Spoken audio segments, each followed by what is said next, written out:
Mara had been riding for hours, and the sun was already dipping behind the hills when she finally reached the outskirts of the small frontier village.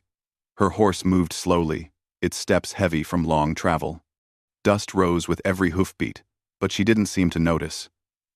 Her eyes were set straight ahead, dark and distant, holding a quiet storm of grief that only she could feel. She sat tall, even though her back ached and her heart felt heavier than anything she had ever carried. Wrapped in her arms was a small bundle, covered carefully with a wool blanket.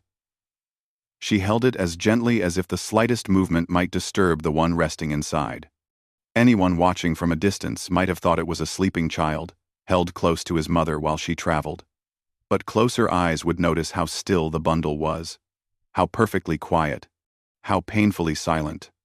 When she rode past the first wooden huts of the village, a few men leaning against a wall turned to look at her. They nudged one another, smirking. To them, she looked like a tired woman who didn't know where she was going. One of them muttered that she must be lost.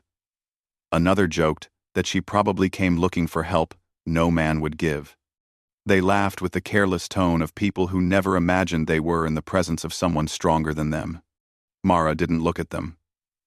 She simply guided her horse forward, her face calm, her hands steady around the bundle. She wasn't here for their approval or pity. She had something far more important to do. The village was small, with a dusty open space in the center where market stalls stood half empty. Women selling vegetables paused when they saw Mara.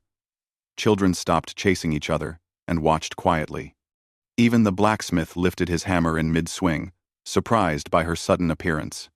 She brought her horse to a stop and slid down carefully, one arm still holding her son close.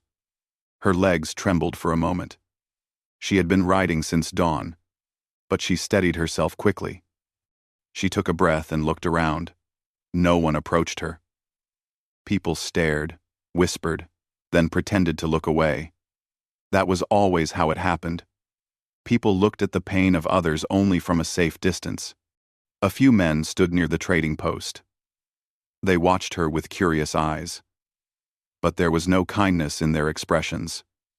Their laughter from earlier still echoed. One called out and asked if she had come looking for someone to guide her back home. Another said she should find a place to rest instead of trying to act brave. Their words were light, but the tone was dismissive. They thought they understood her situation before she even opened her mouth. Mara took a step forward. The bundle in her arms shifted slightly as she secured it. She didn't speak yet. Her throat was tight, and she felt the weight of her long journey pressing against her lungs. She had spent days riding through storms, cold nights, and lonely paths, with only the memory of her son's voice to guide her. Now that she finally stood where answers might exist, she felt her heart beat with a mix of fear and determination. A woman selling bread noticed the blanket in Mara's arms and realized something was wrong. She approached hesitantly. "Ma'am, are you all right? Do you need help?" she asked gently. Mara looked at her and nodded slowly. She tried to speak, but the first attempt resulted in silence. She swallowed and tried again. "I am looking for someone," she said. The villagers nearby heard her voice, low but clear. The men who had been mocking her went quiet, sensing a shift. The baker woman nodded. "Who?" Mara pulled the blanket slightly back to reveal a pale, still face. The crowd's reaction was immediate. Gasps filled the air. A couple of women covered their mouths. The children stopped running and clung to their mother's skirts. "This is my son," Mara said, her voice steady though her eyes glistened. He died 2 days ago. He managed to come home long enough to tell me one thing. He said the man who attacked him had a voice he recognized. A voice from this village." Silence hit the market like a stone. Even the wind seemed to pause. For the first time, everyone understood why Mara looked the way she did, tired, determined, and carrying a weight no mother should ever have to hold. The men who had laughed earlier shifted awkwardly. Their pride faded fast, replaced by discomfort and guilt. Mara continued, her tone soft but firm. I came here to ask a question. A question I will ask once, and I expect an honest answer." She took a breath. "Where is my son's killer?" The word killer made even the bravest-looking men flinch. Villagers exchanged glances. Some looked down at their feet, ashamed. Others looked around nervously, afraid of what might follow. The elder of the village, a gray-haired man with a strong but gentle face, heard the noise and approached. When he saw Mara holding the small body, sadness filled his eyes. He greeted her respectfully and asked what brought her here. She repeated her story, this time with more detail. She explained how her son had left home to sell a few sacks of grain to help their struggling farm. He should have returned the same evening. But instead, he came back at sunrise the next day. Wounded and weak, she told them how he had struggled to speak through his pain, how he kept saying he recognized the voice of the man who harmed him, how he kept trying to describe something about the attacker's laugh, as if it haunted him, and how he took his last breath while she held his hand. The elder listened closely, his face heavy with sorrow. But when Mara asked him directly if he knew anyone in the village who might be the attacker, he hesitated. That hesitation told Mara everything. The moment stretched long and tense. The villagers shifted nervously, avoiding each other's eyes. Mara looked around. "Someone in this village knows something," she said quietly. "My son did not die without reason." His last words were meant to protect others from the same fate. "Please, tell me the truth." Her voice, though soft, carried across the entire square. No one answered. For a moment, it felt as if the world held its breath. Then, a small voice from the edge of the crowd broke the silence. A young girl, no more than 12, stepped forward. She looked frightened, but determined. She avoided the stern looks of adults as she approached Mara. "I know something," the girl said, her hands trembling. "I didn't mean to hear it, but a man in this village, named Colt, he bragged about hurting someone on the road. He said he taught a lesson to a traveler. I heard it at the tavern." She paused, glancing back at the crowd. "He laughed when he talked about it." Mara closed her eyes for a moment, a familiar laugh that matched her son's final words. The villagers murmured among themselves. A few nodded slowly, confirming the girl's words. Colt was known to cause trouble. People avoided him. He enjoyed intimidating others, and no one ever confronted him because he always acted confidently, like someone who believed nothing could touch him. But now, looking at Mara, at the pain she carried, at the courage it took for her to ride alone to this place, they began to question their silence. The elder sighed and stepped toward her. "Colt lives on the edge of this village," he admitted. "He has always been a difficult man. He has caused problems before, but we never had proof strong enough to stop him." He looked at her with a mix of guilt and sincerity. "I am sorry. Truly." Mara nodded. She wasn't angry at the elder. She wasn't even angry at the villagers who had laughed at her earlier. She had no energy for anger. Only one thing kept her standing, the need to honor her son with the truth. "Take me to him," she said. The elder hesitated. "He can be dangerous," he warned gently. "Maybe you should rest first." "No," Mara interrupted softly. "I have been resting far too long. My son's journey ended. Mine did not. Not yet." Her words carried more strength than any shout could. The villagers watched in silence as she secured her son gently onto her horse once more. The elder walked ahead, leading her down a dirt path. Some people followed at a distance, curious but cautious. They suddenly saw Mara differently, not as a lost mother, but as someone carrying a strength they could barely understand.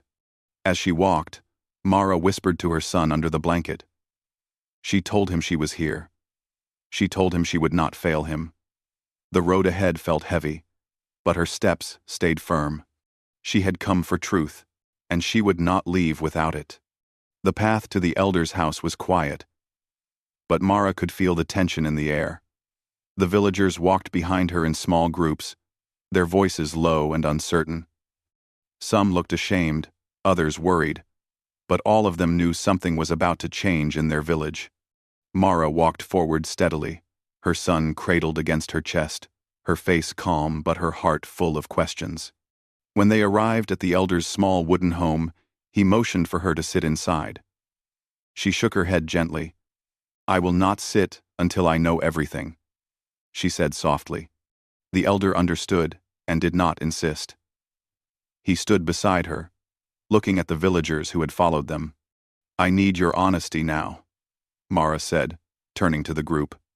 "My son traveled this way often. He trusted people. He trusted fairness. If someone from this village harmed him, then someone here knows the truth." Her voice was not loud, but it carried across the quiet path, reaching even those who stood in the back. It was the kind of voice that came from both pain and strength, a voice no one could ignore. A few villagers exchanged glances, uncomfortable. One man looked away and stared at the ground. Another woman hugged her child close. Mara watched all of them carefully. She was not looking for sympathy. She was searching for honesty. The elder cleared his throat. "There are stories," he began slowly. "Stories about Colt and his behavior. He has frightened travelers before. He has argued with villagers. He has done things we cannot defend. But," he hesitated, rubbing his forehead, "we never had enough courage to speak against him." Mara listened in silence. She could feel the villagers' discomfort. They were not bad people. She sensed that. They were simply afraid of standing up to someone who acted without fear of consequences. A man from the back finally stepped forward. His shoulders were broad, and his hands were rough from working in the fields. But his eyes looked troubled. "Colt has hurt people," he admitted quietly. "Not badly, but enough to make us all avoid him. He gets angry easily. He drinks too much. When he feels strong, he pushes others around." He paused, swallowing hard. "We all knew it would end badly one day." Mara nodded, her expression thoughtful. "You saw danger," she said softly, "but no one warned us." The man lowered his head. We didn't think it would reach your boy. We didn't think it would go this far." Mara adjusted the blanket around her son. She remembered his smile, his kind nature, the way he always wanted to help strangers. He had believed that good people were everywhere. She wondered how he had felt in his last moments, scared, alone, hurt. The thought made her chest tighten, but she pushed the feeling down. She had to stay steady. A young woman standing nearby stepped forward. "Colt came to the tavern 2 weeks ago," she said quietly. "He was laughing loudly. He said he'd taught a traveler a lesson. We didn't know what he meant, but he acted proud. I'm sorry we didn't say anything sooner." Good." Mara looked at her gently. "Thank you for telling me now. It matters." She could see fear still lingering in the villagers' faces, fear of Colt, fear of what might happen if they spoke too much. But at the same time, she could also see an emotion she had not expected. Guilt. Not the guilt of someone who had done wrong, but the guilt of someone who had stayed silent for too long. The elder placed a hand on his walking stick. "Colt keeps to himself at the edge of the village," he explained. "He lives in a small cabin he built years ago. Many avoid that area.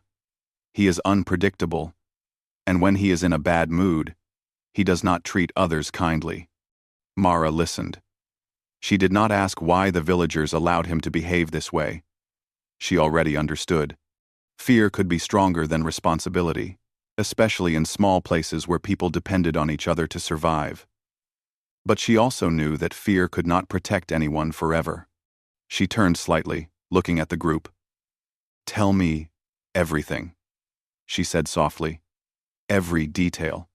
My son deserves at least that." The villagers exchanged looks again. This time, More people stepped forward. One woman said she had seen Colt argue with a traveler last month. Another said he once shouted at a visiting merchant who refused to give him a discount. A boy, holding his mother's hand tightly, said he avoided walking near Colt's cabin because the man always looked angry. Piece by piece, Mara began to understand the kind of person she was dealing with, not a stranger, not a mystery, but a man the entire village had been silently afraid of. The young girl who had first spoken to Mara approached again, gently tugging at her sleeve. Mara bent down slightly, so the girl could speak to her more privately. "I didn't tell you everything before," the girl whispered. "When Colt bragged at the tavern, he said something else. He said the boy tried to fight back. He said the boy was brave." The girl's voice softened. "He was talking about your son, wasn't he?" Mara closed her eyes for a moment. Her throat tightened, but she forced a small, grateful smile. "Yes," she whispered back. "He was brave." The girl sniffled, her eyes shining. "I'm sorry," she said quietly. "I didn't know what to do." Mara touched her shoulder gently. "You did the right thing today. That is what matters." When Mara stood again, she saw that the villagers were watching her differently now. There was no laughter, no doubt, no careless whispering. Instead, there was respect. Quiet, growing respect. And something even stronger. A willingness to finally face the truth they had avoided for too long. The elder spoke once more. "Colt is a problem we should have solved long ago," he admitted. "But now that you're here, now that you've shown us what silence can cause, maybe it is time we face him together." Mara appreciated the sentiment, but she shook her head gently. "I came here for answers," she said, "and I will stand in front of him myself. I need to hear his truth, with my own ears." A few villagers looked alarmed. "He can be rough," one man warned. "Are you sure you want to face him alone?" Mara looked at her son's still face beneath the blanket. "I have already faced the hardest thing a mother can face," she said quietly. "Nothing he says or does can hurt me more than losing my child." The villagers fell silent. Her words cut through their fear, not with sharpness, but with undeniable truth. The elder nodded slowly. "Very well," he said. "We will not stand in your way. But we will not let you face him completely alone. Some of us will follow from a distance. Not to interfere, only to ensure you are safe." Mara accepted that. She knew this village was beginning to change, even if slowly. The people who once looked away were now willing to stand behind her. It wasn't perfect, but it was enough. Before leaving, Mara asked one final question. "Did my son pass through here the day he was attacked?" A few villagers nodded. Yes, they had seen him. He had passed early in the morning, smiling politely, waving at the children, and thanking a woman who offered him a cup of water. They remembered his kindness now, and guilt weighed on them for not protecting someone so gentle. "He didn't deserve what happened," an older woman whispered. "We failed him." Mara did not blame them. "He believed in people," she said softly. "And I still want to believe in people too." She lifted her son again and settled him carefully on her horse, covering him with the blanket. Her hands trembled slightly, not from fear, but from the weight of grief and determination mixing together. As she prepared to leave, the villagers stepped aside respectfully. They no longer saw her as an outsider or a tired traveler. They saw her as a mother searching for justice, a woman brave enough to do what none of them had dared to try. The elder walked ahead, leading her toward the path that stretched toward the edge of the village. A few villagers followed behind at a distance, murmuring quietly, uncertain but curious. The young girl who had helped Mara stood near her mother, watching with hopeful eyes. Mara looked forward, her heart steadying. She didn't know what Colt would say when she confronted him, or how he would react. But she did know one thing. She would not turn back. Her son deserved the truth, and she would carry his memory with her until she found it. She breathed deeply, lifted her shoulders, and walked on. The path leading toward the edge of the village grew quieter with every step. The sounds of daily life, children laughing, women talking, tools striking wood slowly faded behind Mara. Ahead of her, the trees stood tall and unmoving, as if guarding the narrow dirt trail that led to Colt's cabin. The air felt heavier here, not because of the weather, but because of the tension that seemed woven into the land itself. Mara walked slowly but firmly, her horse following behind her, carrying the blanket-covered weight she had guarded through every mile of her journey. The elder walked a few steps in front of her, his pace steady but cautious.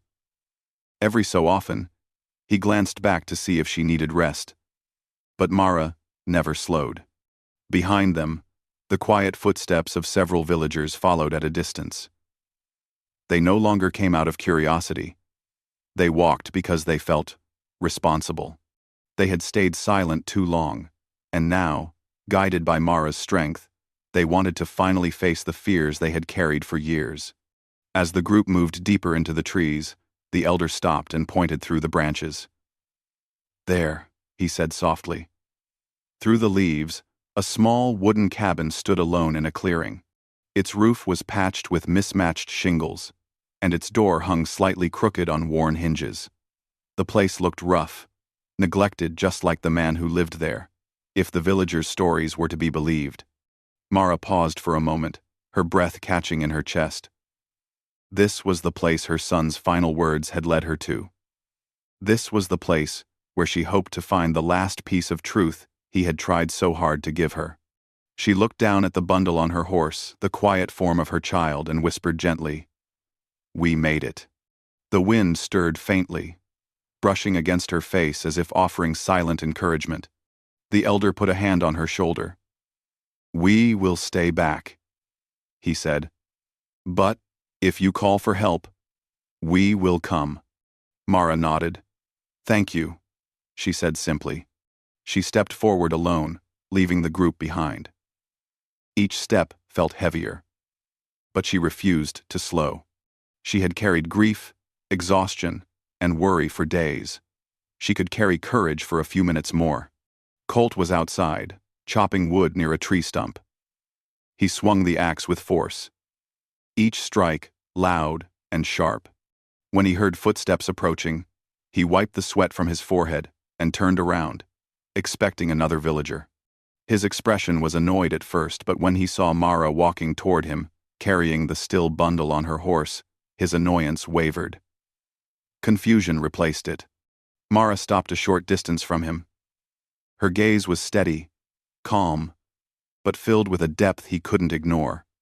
Colt frowned, trying to place her face. "Can I help you with something?" he said, his tone rough but uncertain. Mara didn't answer immediately. She studied him for a moment. His posture, the way he avoided looking directly at the blanket on the horse, the tightness in his jaw. She wasn't judging him by appearance. She was searching for truth. Finally, she spoke. "Do you remember a young traveler who passed near here 2 weeks ago? A boy with a kind face, carrying bags of grain?" Colt blinked, his eyes narrowing slightly. "Lots of travelers pass through here," he replied with a shrug. "I don't keep track." Mara took a slow breath. Her words were gentle but firm. "He was my son." Colt stiffened. His shoulders lifted slightly, and his eyes darted to the blanket again, before quickly looking away. "I'm sorry for your loss," he said quickly. Almost too quickly. "But I don't know anything about that." Mara stepped closer. The air between them felt tense but still calm. She wasn't shouting. She wasn't accusing wildly. She simply spoke with the steady strength of a mother who refused to be fooled by half-truths. "He came home long enough to tell me something," she said quietly. "He said he recognized the voice of the man who hurt him. He said it came from this village. A familiar voice. Scene 70 Zid. Assadder 4. Colt's jaw clenched. His eyes flicked toward the trees, as if checking whether someone else was watching. Mara followed his glance, and knew he had noticed the villagers in the distance. She continued. People in the village heard you brag about hurting someone on the road. They heard you laugh about it. Colt shook his head quickly. People talk, he muttered. They like to spread stories. Mara kept walking until she stood only a few feet from him. She didn't raise her voice. She didn't take a threatening stance. Her grief created its own kind of power. Quiet, heavy, impossible to ignore. Look at him, she said softly, motioning toward the bundle on the horse.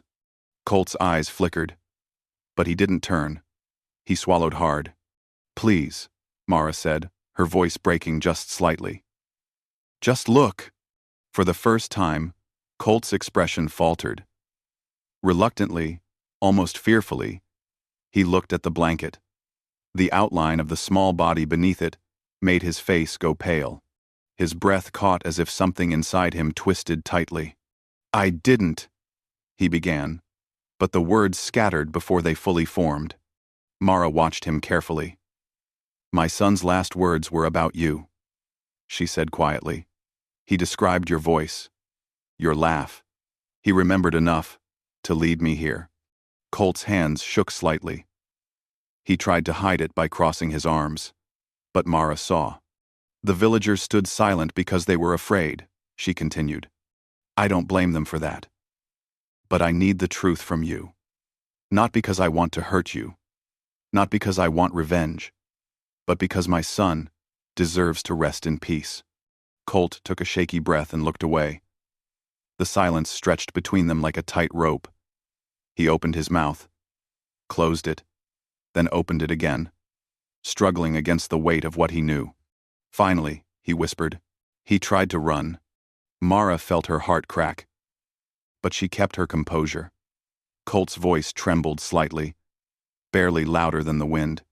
He startled me. Colt continued, staring at the ground. I yelled at him. He yelled back. I pushed him. I didn't think. He stopped, breathing hard. He fell. I panicked. I left. Mara didn't move. She kept her hands at her sides, though every emotion inside her swirled like a storm. Colt glanced up at her, expecting anger, maybe shouting. Instead, he saw nothing but quiet sadness in her face, sadness deeper than any punishment he could imagine. You left him, she said softly. Colt's voice cracked. I didn't know he was hurt that badly. Mara looked at him for a long moment. Colt shifted uncomfortably, unable to meet her eyes. He seemed smaller now, not the loud, fearless man the villagers described, but someone collapsing under the weight of his own guilt. Behind Mara, the villagers had quietly moved closer. Their faces were firm, no longer afraid. They had heard every word. They no longer doubted who Colt truly was. Colt finally looked up at the circle of villagers forming around him. His face showed fear, not of harm, but of being seen for who he was. His voice shook. I didn't mean for things to go this far, he said weakly. Mara took one slow breath. My son came home because he wanted me to know the truth, she said gently. And now? I do. The villagers stepped forward, not with weapons or anger, but with a united will stronger than any threat. For years, Colt had relied on their fear. But now, inspired by Mara's courage, the village finally stood together. The elder approached, his face firm but calm. Colt, he said, you must answer for what you've done. Colt didn't argue. He simply lowered his head, as if the truth itself had taken away all his strength. Mara stepped back and placed a hand on her son's blanket. She whispered softly, We found him. Her voice trembled with both pain and relief. The weight she carried had not disappeared, but she had taken the step her son would have wanted her to take. The villagers surrounded Colt, preventing him from walking away, not to harm him, but to ensure he didn't escape responsibility again. Mara watched quietly, her heart heavy but steady. Her journey for truth was almost complete, and though the grief remained deep, she finally felt the first fragile breath of peace. The clearing felt strangely quiet after Colt stopped speaking. His last words hung in the air like a heavy cloud, and every villager felt the weight of what they had just heard. The tall trees around them stood still, as if even nature had paused to listen. Mara's hands rested on the blanket covering her son, and though her heart trembled, her face remained calm. She had come for truth, and now she had it. Colt stood near the tree stump, his shoulders slumped. The man who once walked through the village with loud confidence seemed smaller now. He avoided Mara's eyes and glanced nervously at the villagers forming a loose circle around him. Their expressions were not angry, they were disappointed, firm, and quietly determined. They had been afraid of him for years, but Mara's courage had changed something inside them. Now, no one looked away. The elder stepped forward first. His voice was steady but gentle. "Colt," he said, "you cannot walk away from this." He nodded to two men standing nearby. They stepped closer, not to harm Colt, but to make sure he didn't try to escape. Colt didn't resist. He simply lowered his head, as if the truth itself held him in place. Mara took a deep breath. Even though she had heard the confession, it didn't erase the pain inside her chest. She looked at Colt quietly and spoke in a soft voice that carried more strength than any shout could. "You left my son alone," she said. "He was just a boy." Colt's throat tightened. "I panicked," he whispered. "I didn't know." Mara didn't let anger guide her words. She simply said, "You could have helped him. You could have saved him. You could have saved him." Colt had no answer. His silence said more than his words ever could. The villagers watched with heavy hearts. Many had children of their own, and seeing the mother who had carried her son across miles to find truth made them reflect on their own fears, their own quiet mistakes. They had never imagined something like this would reach their quiet village. Now that it had, they felt a responsibility they could no longer run from. The elder walked toward Mara. "We should take your son to the chapel," he said gently. "He deserves rest and honor, and you deserve comfort." Mara nodded. She placed a hand on her horse, whispering softly to calm the tired animal. A few women stepped forward to help her lift the bundle gently from the horse's back. They handled the blanket with great care, as if they were touching something precious. Their eyes were filled with kindness and sorrow. Mara followed them with slow, steady steps, her hands shaking slightly but her posture strong. The villagers who had followed from the center of the village moved aside, making a respectful path for her. No one laughed now. No one whispered. The women who carried her son led her toward the small wooden chapel near the town square, where light filtered softly through the open windows. Inside, the chapel smelled of old wood and burning candles. The benches were simple, but the space felt peaceful. The women placed the blanket-covered form on a long table near the front, and Mara stood beside her son, touching the blanket gently. People entered quietly and placed small candles around the table. Some whispered prayers. Some simply stood in silence. Their earlier mistakes, their earlier laughter, were replaced by deep regret. One by one, they approached Mara to offer comfort. A few apologized. Others simply said they were sorry for her loss.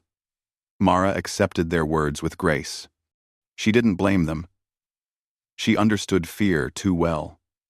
She had lived with fear every day since her son left home for the last time.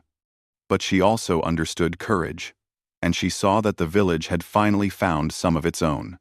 As more villagers arrived, the elder stepped outside and called for someone to ride to the nearest town to fetch the marshal. The journey would take several hours, but the law needed to hear what had happened.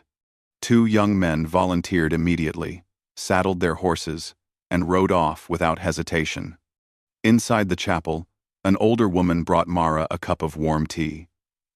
Mara accepted it with shaky hands. The woman touched her arm gently. "He must have been a good boy," she said softly. "He was," Mara replied, her voice barely above a whisper. He always tried to help others. A few feet away, the young girl who had first spoken up stood with her mother. She approached Mara timidly. "I'm glad you found the truth," the girl said.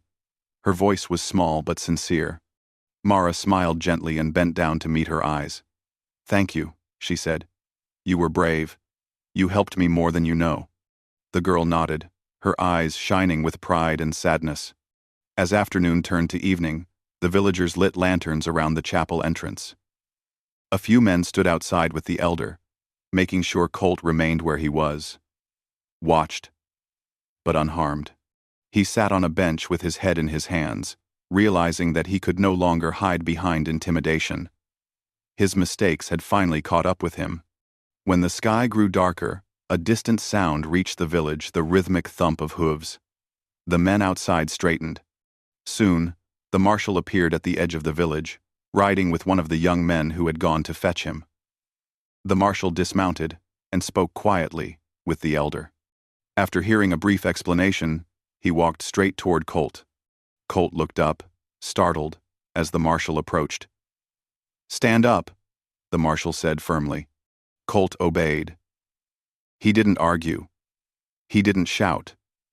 The fear he once inspired in others had vanished, replaced by the reality of his own actions. The marshal spoke clearly. "You will come with me to answer for what you've done. The villagers will provide statements. The truth will be heard." Colt nodded weakly.